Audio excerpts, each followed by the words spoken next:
coming in and they're struggling with their bags, and some of them have flip-flops on, and you can just tell that maybe they've had a hard time. I mean,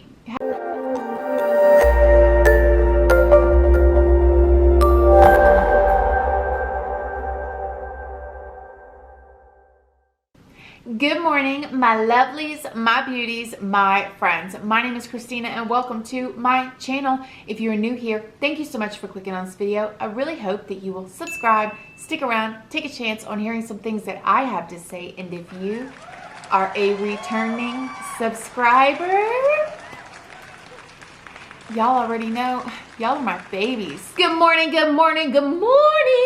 So today we're gonna do another story time. This one is not my favorite. Sucks, guys. This story time sucks.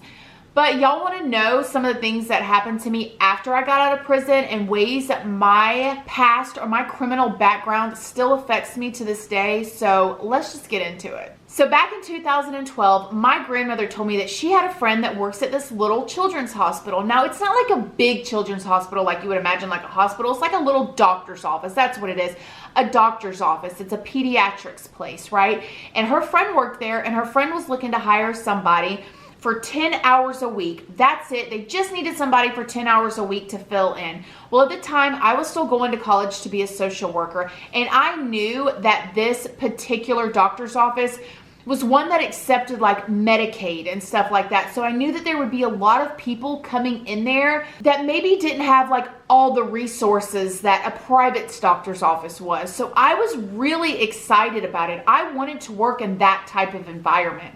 So I was thinking, if I can just get my foot in the door, right? If I can get a place just to hire me for just 10 hours a week, I know that I am a hard worker and that they would want to keep me. So I was so excited about this chance to possibly work at this place. So I went up there and I filled out an application, and they gave me a date for an interview. I was so excited, y'all. I went home, I typed up my resume, all the stuff that I had been doing. I had been working with children at the church for those couple years that I was in Lakeland, and I was going to school to be a social worker, and my GPA was this, and this, and I was so excited. I'd had a job for years, so I had all of this beautiful stuff, and I just knew just 10 hours a week, like I didn't care what they were gonna pay me, y'all. They could have paid me $3 an hour. I just wanted to get my foot in the door. That's all I wanted. So at that time, Jaden was still a little baby. He was only 1 year old then, and Jordan was about 12 or 13 years old. He was in middle school, and I got everybody taken care of, and I got all dressed up. I was looking professional, and I was ready to go for my interview. So I walk in and I have my little resume all put together and all looking nice, and she calls me back into the back for my interview. Now, when she calls me back into the back for my interview, it's her that my grandmother knows. She's like the manager there, and then like the actual regional manager, so the big lady there, right? So they put me through the test and the interview, and I'm firing off questions, and the whole entire interview is going great, and it's just actually a really wonderful vibe, you know, and I'm really flowing. You know how you just sit down with somebody and you talk to them and just everything flows really, really good? That's the type of this interview, okay? They take me around, they show me around, they're like, we need you to file papers over here, and I'm like, yes ma'am, I can do that. You guys, they could have told me that they needed me to pull boogers off the bottom of tables with my thumbs, and I would have done it. I would have done anything. I just wanted to be there. I wanted to work with the children. I did not care. I just wanted to so bad. So when they're done showing me around, they bring me back into the office and they start talking. And then this time they tell me that they absolutely adore me and they want me to work for them. And I am just jumping with joy. Like, I can't even contain myself. I mean, I ain't jumping too much with joy, but I'm like, really? Like, oh my gosh, thank you so much. You're not going to be disappointed. I promise I'm going to be an asset to this company. I'll do anything that you want me to. I will be 30 minutes early every single day, and I will stay 30 minutes late if you need me to. Whatever you need me to do, I will do it. I was so happy. They were happy too. They were smiling. They were like, we're so glad we got you here. Like, you're going to be a great fit here. And then the regional manager says, as a matter of fact, I want to offer you a full-time job here. And I'm like, oh, what? She was like, yes. She was like, you know what? I can just tell you're going to be a great fit here. She was like, this is what we're going to do. She brings out a paper and she hands it to me. And she was like, you're going to get a week's paid vacation right off the bat. And I'm like, what? Like, I've never had this before. I'm gonna get a week's paid vacation. She was like, see, originally when I was going in, they were offering me a job working for $8 an hour, which was a little bit higher than minimum wage back in 2012, okay? She says, I wanna pay you $11 an hour. So they were offering me $3 more an hour than what I was even going in there for. And so I'm going in there for 10 hours a week at $8 an hour, and now they're offering me $11 an hour and a full-time job with paid vacation. And I'm flipping out, y'all. I am so excited. It's taking everything in me not to take out my phone and start texting Jeremy and telling him I got the job and I just can't believe it and I'm going to be doing this and oh my gosh, I'm going to have to quit my other job that I had at this time and I'm going to have to put in my 2 weeks notice, but I don't care. I'm so excited. I got the job. So we sit down and we talk about a date that I can work. Well, I told them I needed to give a 2 weeks notice to my job that I was working at the time. And so what happened was the 2 weeks would be like 2 Mondays from then. It was actually a holiday, so they were going to have me start on the day after. I'll never forget, my start date was the 27th, and I was so excited, so happy, so excited. So they asked me to step out of the room, and I stepped out of the room, and I'm texting Jeremy, and I'm telling him, like, babe, I got the job. I can't believe it. Like, I'm going to get to work with children, and I'm going to get to do this. This is my passion. I'm so excited. Ah! If I haven't mentioned that already, I was so excited.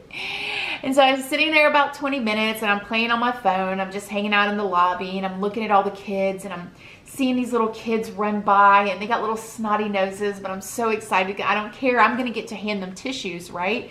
And I'm seeing the moms coming in, and they're struggling with their bags, and some of them have flip-flops on, and you can just tell that maybe they've had a hard time. I mean, having kids, period, is a hard time. Let's just be real here, okay? And I'm just smiling at them, and I'm so excited because I know that I'm getting ready to be in these people's lives, right? I'm getting ready to do I'll do anything. Like I'll hold a sick child if the mom needs help. You know, I'll do anything. I'll change a diaper if I have to, or, you know, I don't care. I'll scrub toilets. I don't care. I just want to be here, okay? So I'm sitting there and I'm looking around, I'm looking at my new workplace, and I'm looking at where I'm getting ready to be. And then the door opens, and then the lady that gave me the interview, the manager, she comes walking out. She has my resume in her hand, and she's looking down, and I'm looking at her, and then she looks up, and she has tears in her eyes. And she hands me my resume, and the whole tone changes. And she says, we just ran a background check on you. She said, you will never, ever be able to work here or any other place with children. And my excitement just dropped. And I said, but please, that was 7 years ago. I haven't even had a speeding ticket in 7 years. I mean, I'm changed. Like, that's not who I am anymore. And she looked at me and she said, it doesn't matter. She said, you will never be able to work here or anywhere else around children. And I said, but wait a minute, no, I'm going to school to be a social worker. Like, this is what I want to do. This is my passion. Like, you don't understand. Ma'am, I didn't just jump out of prison and I'm saying, hey, my life has changed. I didn't just walk out the gates and I'm like, hey, I'm different. Like, look at all this stuff I've done. I mean, I went on a mission trip and I've, you know, helped children there, and I've built a church, and I've done this, and I've done all these different things. And I'm telling you, like, I am different. I am changed. And she looked at me and she said, I'm sorry. I don't know why you're going to school for that. You will never be able to work with children. And at this time, I take the resume and I'm like, I just don't want to accept it. Like, what do you mean? I've already been going to school for 2 years at this point. Like, and then all these thoughts start coming to me. I'm a violent offender. I am labeled a violent person. Who's going to trust me with their children, right?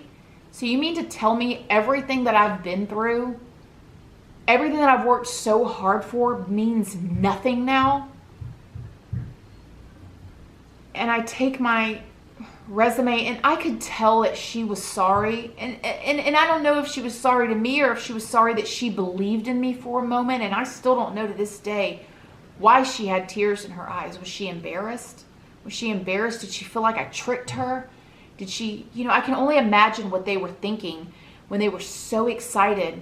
And then they look me up and they see all of these launching a deadly missile escape. I mean, look how that looks on paper. Y'all know the story. Y'all know that, yeah, I shouldn't have done it. However, I didn't launch a deadly missile into another I mean, you know, and on paper it looks so crazy. Battery, assault. I mean, even if it's one assault, that shows people that you hit people. Don't you dare think for a second when you're out there fighting with your friends in middle school, when you get off the bus, that it don't mean nothing. And I don't want any of y'all to think that just because they get in trouble as a juvenile that it won't follow them as an adult, because it does. I'll never forget, I drove home. I cried, y'all. I cried so much. My face was swollen. By the time I got home, Jordan was home from school.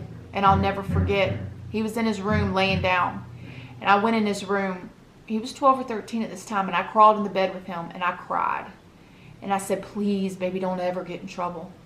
And he said, what's wrong? And I told him exactly what happened. And I said, it doesn't matter. And he said, but Christina, like, you don't do those things anymore. I said, it doesn't matter, baby. It will never go away. I will never be able to do this. And he cried a little bit with me and he hugged me. He's so sweet. And, you know, maybe some people think I shouldn't have done that. But, you know, I talk to my kids about some things. Not everything. Some things aren't appropriate for children, okay? But still to this day, he remembers that. And he's never been in trouble. And I don't know if that's why. I can't sit here and pat myself on the back and act like it had anything to do with me. I just know that I try. But I will never forget that interview, y'all. That was the best interview I ever had in my life. And I had that job in the cusp of my hands. They offered me the world to me. Maybe some people think $11 an hour wasn't all that. But from somebody like me, I thought it was amazing. To me, it was life-changing. I thought I was going to get to work with those kids. I looked at those kids coming in and out of there, and I daydreamed for what seemed like forever, but it was probably only just a few minutes. Yeah, so that's just one of the stories of how my past still affects my life to this day. So I'm calling out to y'all, my friends, if any of my little babies are watching this, remember what Grandma Christina always says, watch your friends, watch the company that you keep. It's a beautiful life on this side. This side of life is wonderful. All right, y'all. Please don't forget to like this video. It's a free way that you can help your girl out. And until next time, I love y'all so, so, so much. And I'll see you in the next video. Bye.